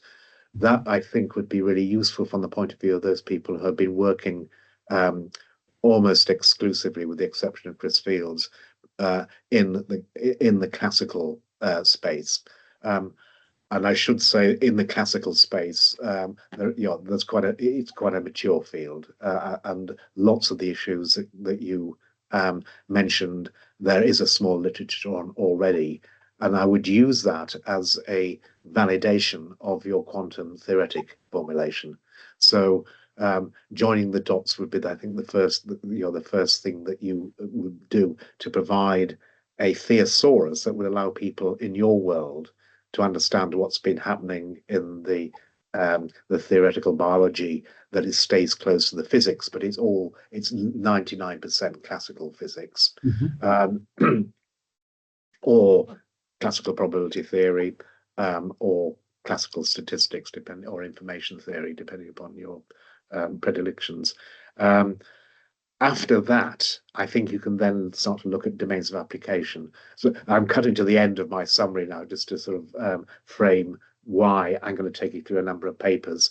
And I think in having established the homomorphisms, or the sort of the links between classical and quantum formulations of the same underlying phenomena, you then need to demonstrate it in application, usually with numerical analyses, having done your mathematical analysis in your opinion piece or your review or theoretical paper. And then I was just thinking, what would you demonstrate? Well, how could you illustrate, probably using numerical studies, some key things? And I have a couple of ideas that you might want to think about, but I think you're going to have to go away and think about what kind of system do you want to now demonstrate, illustrate the potential of, say, kernel PCA quantum formulations that look like kernel PCA, for example, as applied to this system, and choose that system really to illustrate the potential utility or power of this formulation. And then, having done that, I think then you would turn to collaborations, should you have the time, or your collaborators have the time to get up to speed with what you're doing. And that would be, I think, somebody like Nick Lane, who Andrew mentioned. So by coincidence, Nick Lane and Mike Levin and myself are all co-applicants on a Gates Foundation funded project to look at electromagnetic or coupling in communication between mitochondria and the cell membrane. So that there may be an opportunity in the future for collaborations of that sort. Or, as I mentioned earlier, you might want to reach out to colleagues of Peter, some of them who are coming explicitly from sort of the quantum domain at a much larger scale, basically population voting and other sort of geopolitical modelling. At the other end of the scale, from mitochondria to governments. But I think that that will be a long term. I'm just trying to say there are 3 ways in which you could get involved or contribute should you want to. One, establish yourself as an authority on quantum formulations of this physics of self-organization in the 21st century. Then demonstrate this the practical utility of these formulations with some numerical examples applied to a difficult problem. And then, having established your credentials and convinced people this is a worthwhile thing to do, then enter into some specific collaborations outside your field, at either a microscopic level or a very macroscopic level. And I think there will be opportunities to do that. So let's just come back now to the the job of moving gracefully between classical and quantum formulations. And what I will do now, I'll grab the screen and then just take you through a number of papers that I think you might enjoy reading. There's a lot, because you covered an enormous amount, even to the extent I'm sort of in a fatherly way saying, don't be too over-inclusive in your first paper or set of papers, because you are covering an enormous amount. And it may be better to take it in bite-sized chunks. But also I'm saying that to apologize for the number of papers I just want to briefly mention to you. I'm aware this is being recorded, so you don't have to concentrate. I'm just going to flash up various papers and try and point out what I think you might be interested in delving into in the service of identifying homologous ideas in the classical literature that you could then use to frame each step of the arguments from the point of view of the quantum formulation. Just overviewing this, I sort of mentioned this, the fundamentals of self-organization under 21st century physics. So we're talking about non-equilibrium, so self-organization in non-equilibrium. That comes along from a classical point of view with some specific commitments which are particularly relevant to your focus on resonance and synchrony and possibly an electric coupling as described by Maxwell's equations. It's interesting to note that to move from equilibrium physics to non-equilibrium physics, you need those nonlinearities in the coupling. It is those that give you the conservative solenoidal dynamics that are characteristic of only biological self-organization, but I would imagine all interesting self-organization that can be read as some form of computation and as such some form of intelligence. So that sometimes is articulated in terms of systems that do and do not break detailed balance. If you've got the right kind of nonlinear coupling in there so that you can break detailed balance, then you will get this solenoidal flow via something called the Helmholtz decomposition of the dynamics, also known as the Hodge decomposition, which basically says you've got 2 kinds of dynamics in play. You've got this gradient descent that would, in isolation, lead you to a thermodynamic equilibrium in the sense of sort of classical physics. But as soon as you have this solenoidal part to it, then you start to get itinerant dynamics that have exactly this this notion of resonance and from the point of view of biology, oscillations from the point of view of evolutionary thinking, replications, effectively life cycles and biorhythms, all of these basically being definitional of the kind of systems that you are interested in, which are those that break detailed bounds and therefore also break time reversibility, and they all inherit from the imaginary parts of the eigenvalues of your Jacobian in a in a classical context that require you to have this non-linearity. So I just pick up there are lots of things that you mentioned. If we had time, I'd love to pick up on, but I thought that was particularly important. The non-linearities you get mean that you are in the world of non-equilibrium physics, and by definition self-organization, but it also means everything can be reduced to some nonlinear mixture of oscillators, in the sense that you've got this non-dissipative dynamics that emerge from the breaking of detailed balance. The free energy principle basically is a principle of least action that is applied to these systems that are not time reversible, out of equilibrium, far from equilibrium, and thereby break detailed balance. And in particular, the free energy principle is an application to exactly what you took us through in the first 10 minutes of the presentation, when you've got a separation between an observer and the observed, or a measurer and the measured.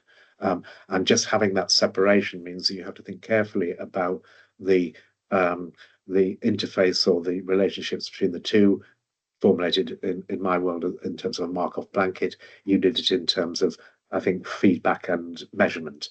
And I think that's a really useful perspective. And I don't think I've got a paper describing this, but yes, I have. That allows you now to connect the free energy principle to the physics of measurement for non-equilibrium steady states by people like Edwin Janes. So in the 1980s, he came up with the sort of minimum entropy production principle that minimized the entropy of the observation by maximizing the entropy, the entropy of the measurement in terms of a maximum path entropy. So also known as the maximum caliber principle, or the max cal, which is another useful sort of operational bit of data, a data analysis tool. So I think that I think if you can, well, sorry.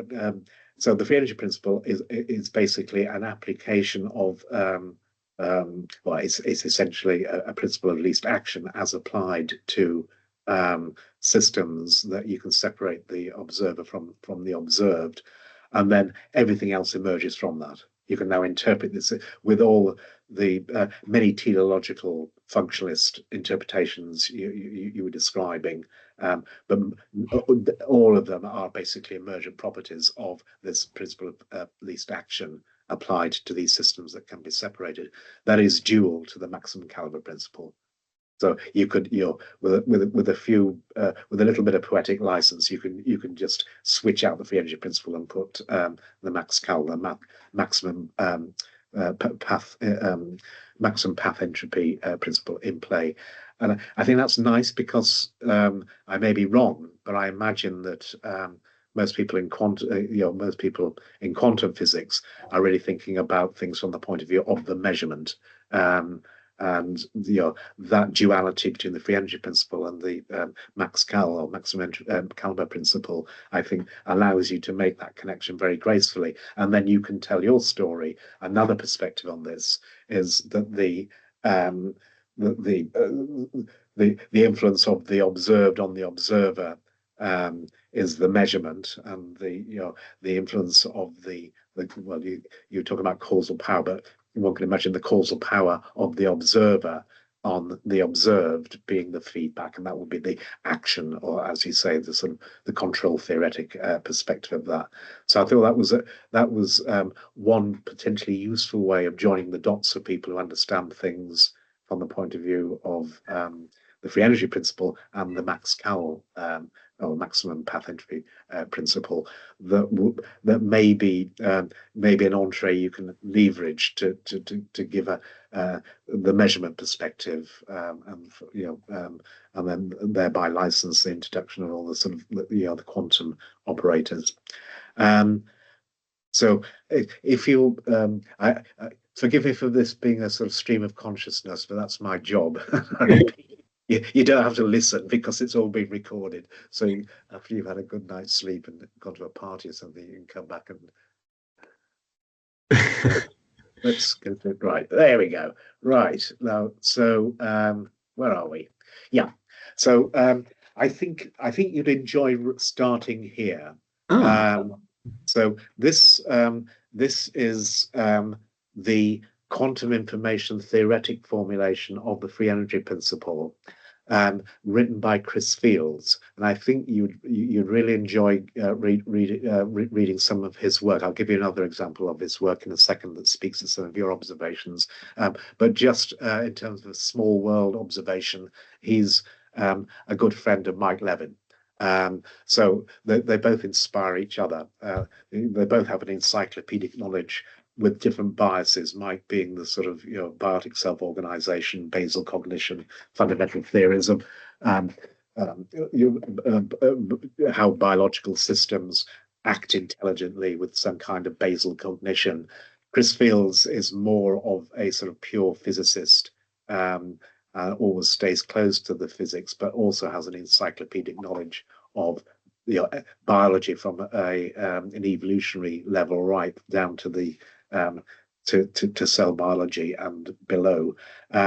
So this treatment is not, it basically, it's beautiful, and in brief, what it does is it basically establishes a duality between the free energy principle and the principle of unitarity by appeal to the holographic principle. So the focus of this work is on interpreting the Markov blanket, or the measurement states, the observations, and the action or the feedback, the control states that you were talking about, interpreting that those blanket states as a holographic screen, and then using the holographic principle just to think about how one might formulate this from the point of view of quantum information theory. And in brief, basically, you've got the observer is a bulk, and the observed is another bulk, and they basically write and read from classical information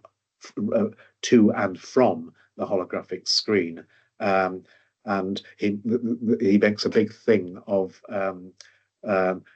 for that to be meaningfully, to establish the kind of entanglement or coherence that you are aspiring to, you have to align your quantum frames of reference. And there may be some nice story you can tell in terms of the selecting the right basis set in order to apply the kind of quantum the quantum formulation that you were talking about. So I won't go through this paper, but sorry, I won't bother taking you through the paper. But that's the basic what this has to offer, which may have some useful hooks for you, because your story is going to, I think, actually going to be probably more useful for practitioners, in the sense that what you actually put forward is a set of operationalizable operators and objective functions and interpretations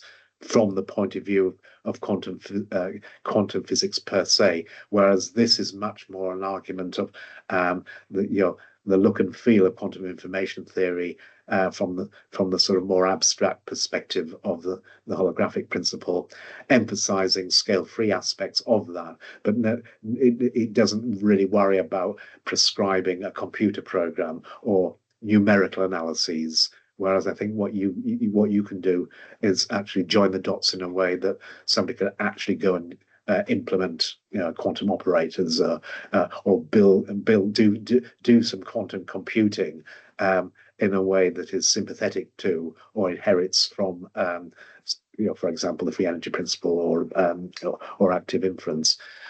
So I think you'll find this really interesting, but not because of the maths, but more from the point of view of the same themes emerging, such as choosing the right basis set or selecting the right basis set in relation to aligning your quantum reference frames when thinking about reading and writing classical information to a holographic screen. And he took that further. There are a number of papers he subsequently has written. This one sort of I thought you resonated with things that you were saying in terms of the application of quantum information theoretic approaches to message passing and dynamics and causal powers in this instance, not in generic cells, but in terms of neuronal cells.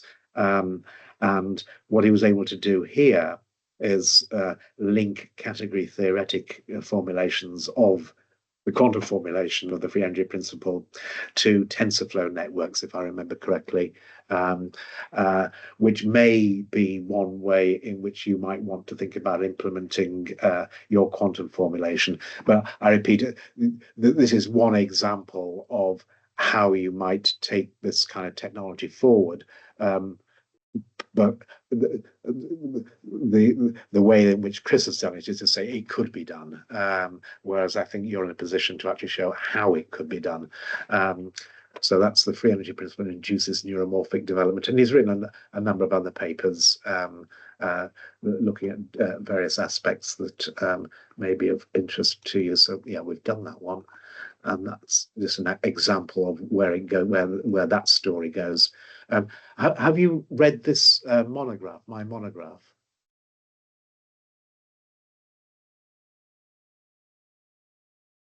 Can you hear me? Oh, there you are. Yes, no, I muted my mic. No, I haven't. I think you should read this because it touches upon a number of things that you mentioned, but I do repeat, it's almost exclusively from a classical perspective. There is a section on quantum mechanics, but it's much more really how you can understand the time-independent Schrödinger equation from the point of view of this more classical formulation, but starting off with the Langevin equation. But there are a number of things in there which I thought spoke directly to your thesis, and in particular, towards the end, you were talking about sort of cells of cells of cells of cells, and the emergence of dynamics. You specifically were referring to sort of the eigendecompositions of dynamics.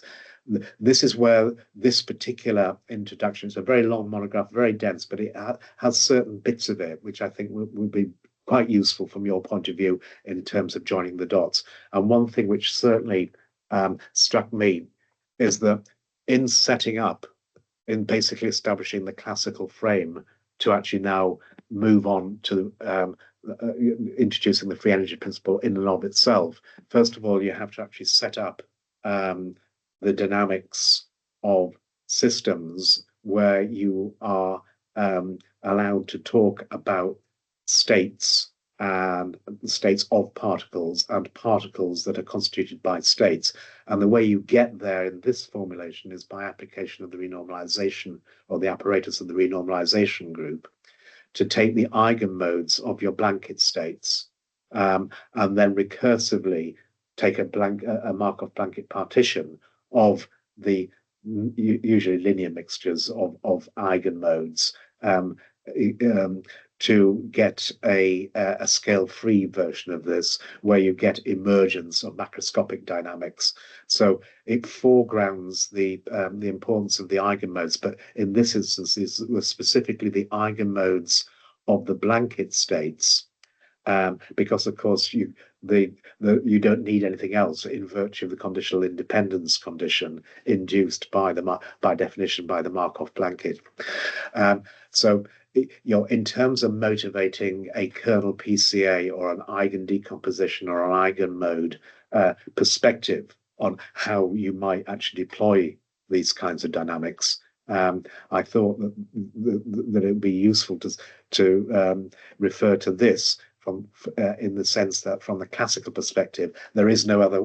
The eigenmodes are the dynamics. There is no other dynamics or states and particles just emerge from successive RG operators on the eigenmodes. So I thought that might be useful. It also this paper also introduces this notion of basically introducing the theory and then using numerical analyses as a worked example to bring the reader to an intuition as to what you're doing. And I think that will be a useful trick for you. So what I'm going to recommend you do in the first instance is, where are we? So this is the scale-free cells of cells numerical analysis, starting off with coupled Lorentz systems, and then taking that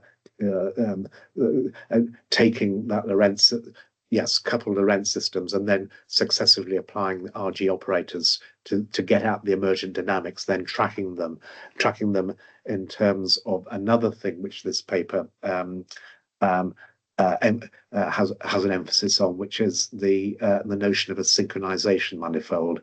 I won't go through it. You can go through it yourself. But one other perspective on the free energy principle is that as soon as you've got your Markov boundary that now renders the observer an open system because she is now open to the observed, the kind of resonance and implicit compression and entropy minimization of entropy production that the homeostasis that you were talking about, that can be viewed as effectively the maintenance of a synchronization manifold, whereby the internal states, your rho I, and or the sufficient statistics of the densities, and those of the external states now come to play out on a synchronization manifold in the joint space,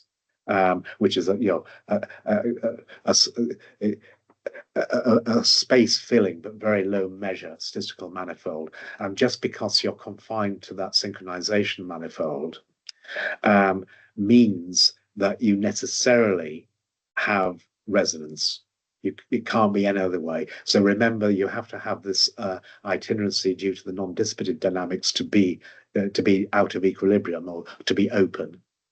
So you've got an open system that now traces out a trajectory on a synchronization manifold that just is resonance. There is, it can't be any other way.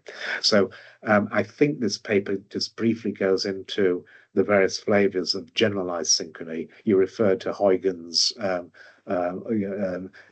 notion of generalized synchrony during the presentation, and that plays a really central role in the free energy principle, which again speaks to the fact that resonance is at the heart of this, and interestingly, resonance of eigenmodes. I repeat, from the classical perspective, it could be no other way. This is just basically defining what's going on. So that's a sort of dense technical introduction to most of the fundaments. It was written several years ago now, but most of the fundaments are there. The reason I put this paper up is you might just want to look at the work of this gentleman here, Dalton. I couldn't find the particular paper I was after, which was really his work on connecting the free energy principle and active inference to again, classical physics, but the kind of classical physics I think you would find interesting, and in particular the maximum caliber principle. because it allows you to join the dots between the various terms. Do you remember your very first equation, which you apologise for because it was quite dense with the yeah? So that was a wonderful, beautiful equation, because it would be really nice to go through that and just say, in this field, this is called this. In this field, this is called this. So, for example, the first term involving the Hamiltonian, that, if you're a statistician, that would be the accuracy, and then the other terms would be the complexity. If you were Janes, the first term would be constraints that may inherit from some Lagrange multipliers, and the other terms would be the maximum entropy term that you were trying to maximize. So it would be really nice if you just unpack your big equation just by saying, if you went to this school, or if this, if you'd read this literature, you would call it this and you would call it that. And there was some really interesting points of contact. Again, unfortunately, we don't have time, but certainly your formulation in terms of surprise was wonderful. So that the capital W as effectively the prediction error, that transpires to be exactly the variational free energy gradients that drive the dissipative part of the flow. And as you already know, this is just a description of a Bayesian filter, a Kalman filter, which of course is, once you put control into the mix, it's just a physicist's formulation of control theory. And if you can just keep on saying that these are all the same thing, I think that would be really, again, I repeat, a sort of useful, integrative and unifying account that could also engage quantum physicists and all the nice tools that they have. Perhaps the other reason I put this up was it's sort of a more philosophical treatment that allows you to sort of talk about sort of beliefs and intelligence read as belief updating, where the belief updating is just the time evolution of your densities or density operators, where you're now reading the densities as conditional distributions, which you can now read as Bayesian beliefs. So you can say that intelligence just is Bayesian belief updating, and if I read a Bayesian belief as a conditional probability distribution, then the conditional probability distributions, your rows, are basically that is the calculus you need to write down intelligent processes. And this paper, I hope, if I remember correctly, sort of tries to tell that story that you may want to retell. The reason I put this up is that there are a number of different, in terms of joining the dots. You want to join the dots to quantum physics. You've got a choice in terms of what flavor of classical formulation of the free energy principle you want to start with. So that monograph that I mentioned takes a classical perspective that inherits from integral fluctuation theorems in stochastic thermodynamics, where the focus is basically on theorems that involve comparing finding paths of least action by considering, in the context of open systems, by looking at sort of the work done moving forwards and then under a time reversed protocol, just taking that sort of technology and then applying it to the exchange between internal states and external states across the Markov blanket. So it's sold as a formulation in terms of fluctuation, dissipation, or integral fluctuation theorems. But you forget about that if you want to, and you can use a pathological formulation. And this paper uses a pathological formulation, and it's a more recent and probably more accessible formulation of the free energy principle. My point here is that you, I think, can draw from a number of sources. There may be category theoretic formulations, there may be gauge theoretic formulations. It would be nice if they all were all, if you like, accommodated by a quantum quantum theoretic formulation. But I put this up as an example of the path integral formulation, where, interestingly, something that you were talking about in terms of the internal dynamics, and you were when you were discussing, I think it was beta, which was the information efficiency.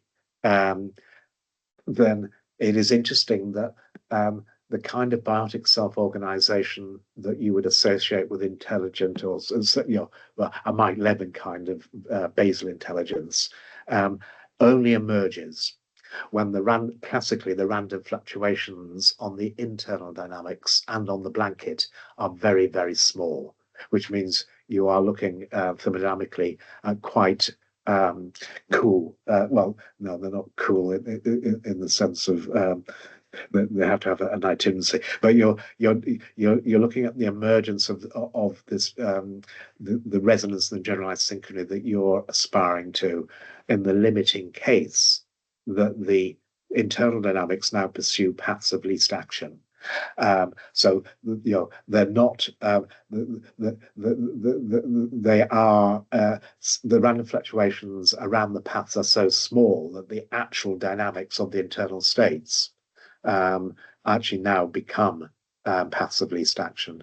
So your particles now don't have, sorry, the states now don't have any dissipative dynamics on them. So it's all the itinerant solenoidal divergence-free dynamics, simply because it's very, very precise. And I thought it was a really interesting link there with your comments about the well, certainly the energy efficiency, but also the way that you cool things down in terms of rendering that finding that free energy minimum. So this paper just takes you through different kinds of systems and the limiting cases. I repeat, one really important limiting case is when the internal dynamics and the ensuing density dynamics become almost deterministic because they have no dissipative aspects anymore, which basically means you've got to be quite big. You can't have this kind of mechanics at the quantum level. You've got to be sufficiently large that the random fluctuations average away, so that you can get at this scale the deterministic dynamics that have the properties that you were describing. Now, whether eta is 1 or not, I suspect for most systems it's going to be. Well, I didn't quite know how to interpret it, so perhaps I should wait until you've written your paper. But certainly, you would expect a high mutual information and a very high information efficiency in any system that manages to survive a volatile or a capricious environment. On the other hand, that entails an enormous information loss in virtue of the compression view of the free energy principle. So you can also get at another classical entree to the free energy principle is via algorithmic complexity, via things like Solomov induction, and there's a whole literature on minimum compression and minimum description lengths that you could also nod to if you were able to do that, that emphasizes the compression, the most efficient way of losing information that doesn't matter. So very much in the spirit of the renormalization group, just picking out relevant variables and leaving the random irrelevant variables at the lower scale when you move to the higher scale. So that was this one.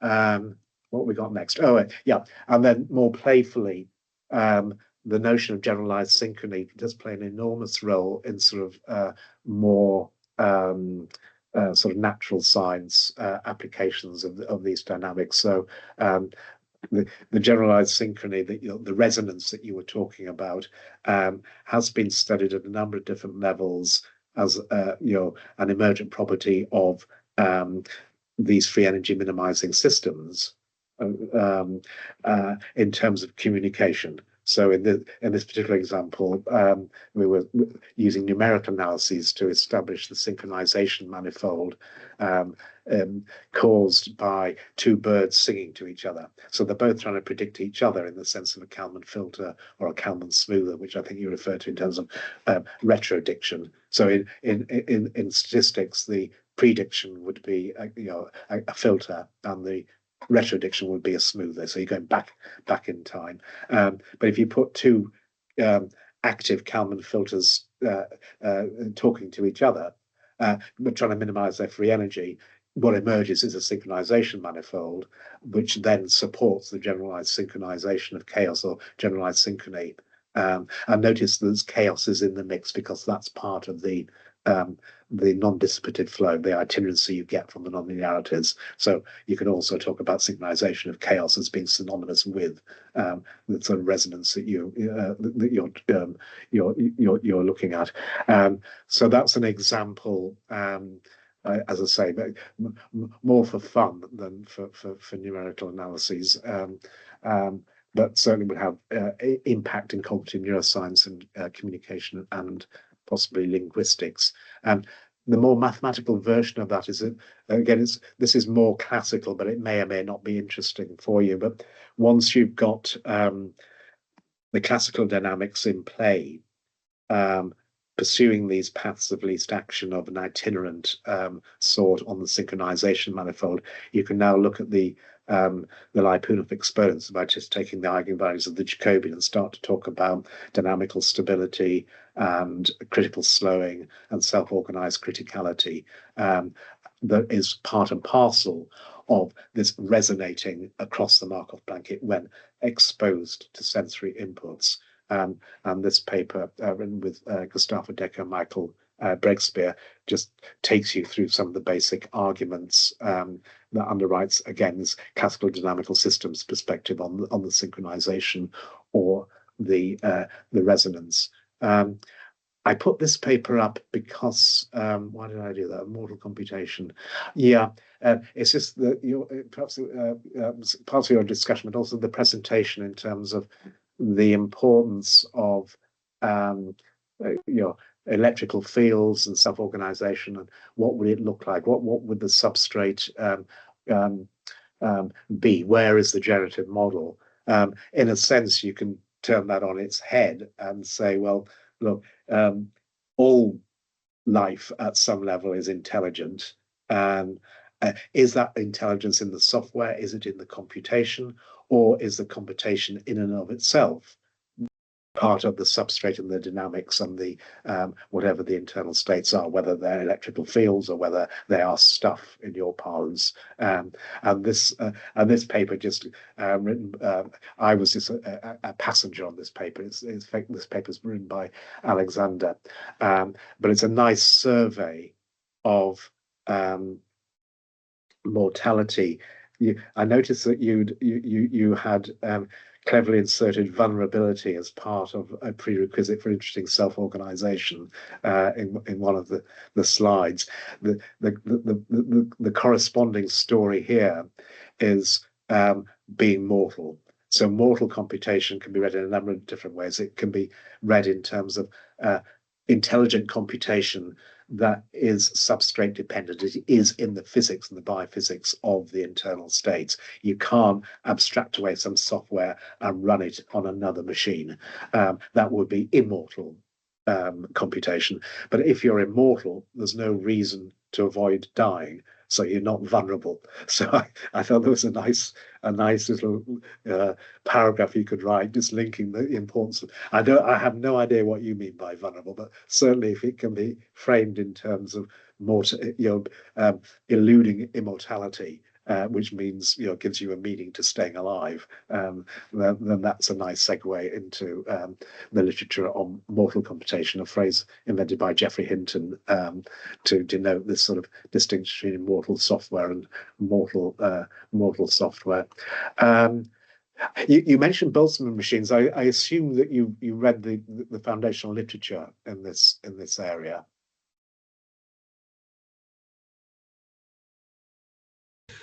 No, I didn't. Well, okay. So this know roughly how it works. Yeah.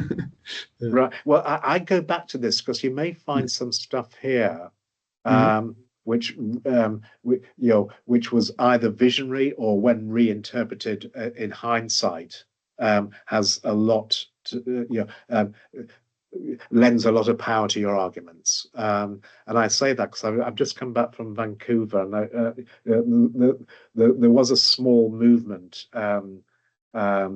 in towards more first principle accounts of neural computation and active inference. I went to a very compelling lecture by Maxwelling, and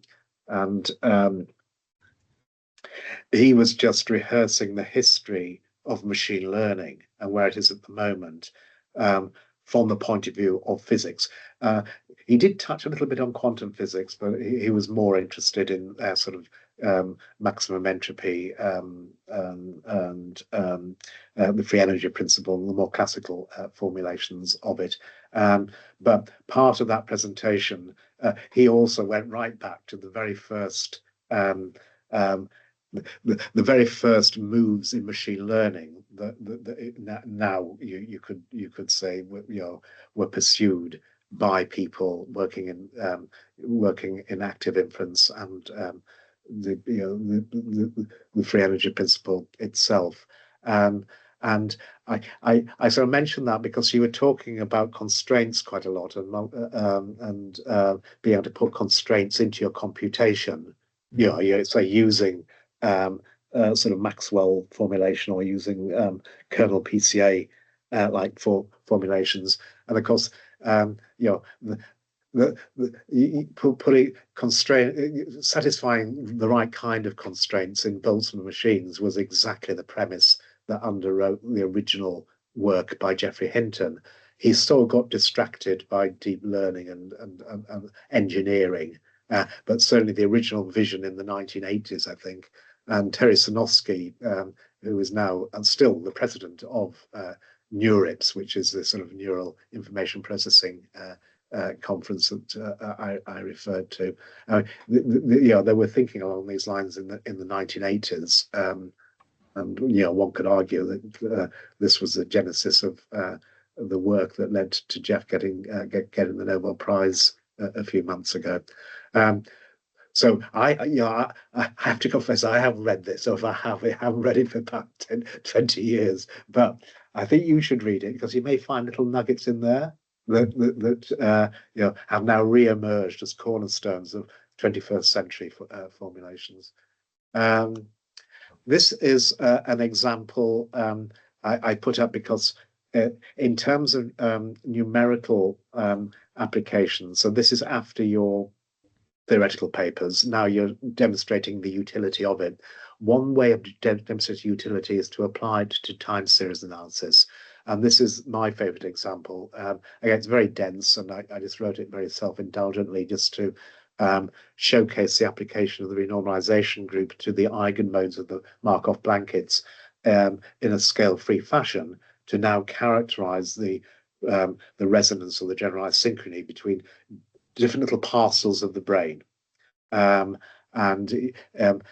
What struck me in your presentation at the end, I mean, you were talking about sort of, being able to apply Heinsberg uncertainty principles and the importance of the real and the imaginary eigenvalues in summarizing the dynamics. And that's exactly what emerged from this work. I was hoping to find a little section. Yeah. What else? Oh yes, yeah. So there's a little sort of discussion section at the end of this paper, which brings us back to things, the manifestation of Heisenberg's uncertainty principle and how it rests upon the solenoidal flow that defines non-equilibrium steady states, and how one might interpret that from a thermodynamic point of view, that had some of the same spirit as some of your earlier decompositions. But I repeat, this is purely classical. There's no quantum in there. But if you could replicate this kind of analysis of empirical data, and you'd be very welcome to use the same data that we used for this paper, but purely in quantum terms. I think that would be a remarkable contribution. Oh yes, and this is the scale-free notion application of the renormalization group that you were talking about or implied. That's actually found its way into pragmatic applications in terms of building generative models that actually have this renormalizing aspect, not framed in terms of eigenmodes or kernel PCA. I mean, there is a literature on that kind of approach, but just in terms of renormalizing the space of time and putting that into your generative model, into the internal states, that may or may not be interesting from you. I'm putting this paper up because this is what I would recommend as a challenge. Basically, just take the simplest example of stochastic chaos and generalized synchronization or synchronization of chaos that has a well-studied analytic form, namely the Lorentz system, and use coupled Lorentz systems and see how far you can get with a quantum formulation by picking out the right basis sets and or formulate it in terms of replicating. I can't remember now, but when faced with the same job that you will be faced with in terms of just demonstrating with numerical analysis of a system that is also sufficiently small enough to succumb to an analytic analysis to show people how it works, this is what I ended up using, which is basically just two coupled Lorentz systems. But that large monograph paper actually went further and had a whole ensemble of sparsely coupled Lorentz systems. But I think it would be sufficient for your purposes just to look at the emergence of resonance of generalized synchronization in the right eigenspaces using something as simple as that, and then move on to larger systems. Once if you like demonstrated the proof of principle there. Larger systems that you may in the long-term future take a look at, just in terms of your fermion example, have been pursued by our colleagues. For example, Connor Hines has used spin glass systems to study the self-organization of populations, very much in the spirit of where we started, which is Peter's job to do population dynamics and collective behavior. So this might be an interesting example that you could look to say how you might deploy the technology in terms of modeling stuff, not at a quantum scale, but actually, literally a population of people scale in terms of belief updating and message passing and the like. And that, I'm hoping, is it. Yes, it is. Very good. There you go. Thank you very much. That was insightful and a lot of stuff I have to read. Where do I get this recording? That's a good point. Yeah, now, right. Now Peter's. Hi, Lukas. If you send us while you were talking. Yeah, if you send us an email afterwards, we'll send you the link to the recording. Okay. This is the Peter whose job it is now to learn about quantum physics and population voting for the European Union. Exactly. Nice to meet you. Nice to meet you too. Yeah, so I couldn't be here for the whole presentation this time, but so I might also make use of this recording if that's okay. Sure. Yeah. Okay. Cool. At this point, Peter normally asks us to give you one last round of applause so we can all go away and have a cigarette and a cup of coffee. Would you like me to do this? I saw that Andrew took over the chairing today and did brilliantly. He did very gracefully. To get in the way. He did. Yeah. I'm happy to give it back to you, Peter, for the final grace of it all. Well, you should do it together. You should both do this. in synchronized. So. Yeah. No. So on behalf of me to a small degree and Andrew to a much larger degree, thanks for the presentation, Lukas. And let's all give you a last round of applause. Thank you. Yeah. Right. Enjoy Thank the you day. very much. Thank you very much, and thanks for the invitation. And yeah, looking forward to listen to this recording again. And do And read some papers. Read a lot of papers. and do get in touch if there's anything the chairs can do to help also, or if at some point you feel it's time to book another meeting and so on. So we'll help if we can. Yeah, sure. Yeah, we'll do that. Perfect. And if you have any questions about quantum stuff, then you just write me an email if you like. I might just take you up on that. Sure. Okay. Cool. Enjoy the day. And bye, Thank you. everyone. You too. Thank you. Bye-bye. Bye bye. Bye. Thanks.